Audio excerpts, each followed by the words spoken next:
तो मित्रों आज આપણે આ વિડિયોમાં ઇલિપ્ટિકલ ટૂલ અને રેક્ટેંગલ માર્કર ટૂલ વિશે જાણીશું એનો શું ઉપયોગ થાય છે। તો સૌથી પહેલા આપણે અહીંયા સિલેક્શન ઇમેજને કરી નાખેલ છે, ત્યાર પછી રાઈટ ક્લિક કરી અને કોપી કરેલ છે। તો એ આ ભાગને આપણે જોઈ શકો છો કોપી બની ગઈ છે।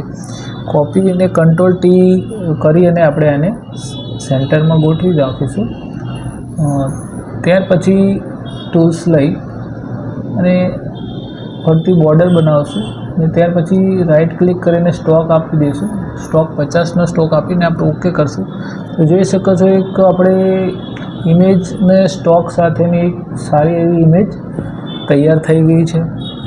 ફરીથી આપણે ટૂલ્સમાં જઈ અને ફરીથી સિલેક્શન આપણે એને આપી દઈશું અને કંટ્રોલ સી આઈ કરી અને ઇન્વર્સ કરીને ફેધર આપણે શું 50-100નું આપણે ફેધર અપ્લાય કરી દઈશું। અને જોઈ શકો છો આપણે ત્યાર પછી ઓકે અને લોક આપણે અનલોક કરી અને ડિલીટ આપશું।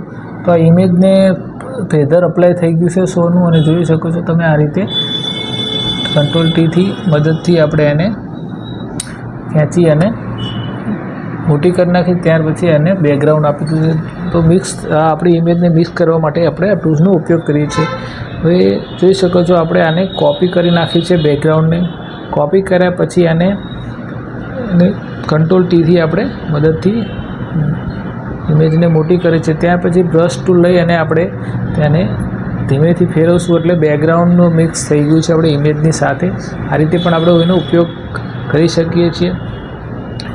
અને બીજા આને કોપી કરી અને બીજો ઉપયોગમાં એવું છે કે આ છે એને કંટ્રોલ યુ કરી અને બ્લેક આપણે કરી શકીએ છીએ અને એડજસ્ટ કરીને અને નાની મોટી પણ કરી શકીએ છીએ।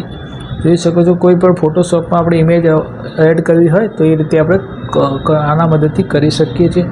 રાઉન્ડ ટૂલ લઈની મદદથી જોઈ શકો છો આપણે કટ કરી નાખેલ છે આ ઇમેજને અને ત્યાર પછી સ્ટોક આપેલ દીધો છે। સ્ટોક આપશું તો આપણે ફોટોશોપમાં જે ઇમેજો આપણે જોવા મળે છે એ ટાઈપની આપણે ઇમેજ બનીને તૈયાર થઈ ગઈ છે।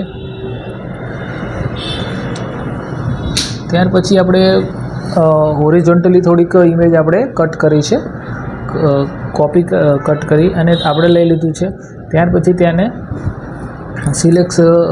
સિલેક્શન કરી અને તેને પણ આપણે એને સારી રીતે ઇમેજ બનાવીશું। જોઈ શકો છો એ રીતે કટ થઈ ગઈ છે આપણી ઇમેજ। જોઈ શકો છો આપણે સ્ટોક આપી દીધો છે 50નો।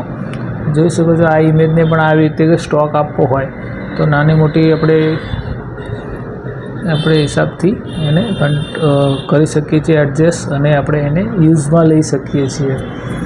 તો આ રીતે ફરતી આપણે બોર્ડર પર બનાવી નાખી છે, એ ઉપયોગ છે।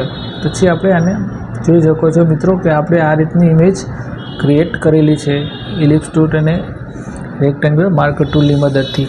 જોઈ શકો છો આને તમે સ્ટોક આપવો હોય તો એને ફરતું આપણે બોર્ડર બનાવી દીધી છે અને એના પછી સ્ટોકમાં જઈ અને 50નું આપણે સ્ટોક આપશું એટલે આ ઇમેજ પણ સારી એવી એટ્રેક્ટિવ રીતે બની ગઈ છે અને આ આપણે ફોટોશોપમાં ઉપયોગ કરી શકીએ છીએ। જ્યારે આવી ઇમેજ હોય અને સેન્ટરમાંથી એને બનાવી હોય તો શિફ્ટ અને અલ્ટર દબાવી સેન્ટર આપણે પહેલાં માર્કિંગ કરીને સેન્ટર લઈ લીધું છે, ત્યારે શિફ્ટ અને અલ્ટર દબાવીશું સેન્ટર લઈને અને ત્યાર પછી આપણે માઉસની મદદથી ખેંચશું તો જોઈ શકો છો ઇમેજ આપણી રાઉન્ડ સર્કલમાં એકદમ પરફેક્ટ રીતે કટ થઈ જશે। અને એવી રીતે આપણે આ ઇમેજને રાઉન્ડમાં પણ કટ કરી શકીએ છીએ। મિત્રો આ વિડીયો ગમ્યો હોય તો લાઈક, કોમેન્ટ અને સબસ્ક્રાઈબ જરૂરથી કરજો મિત્રો।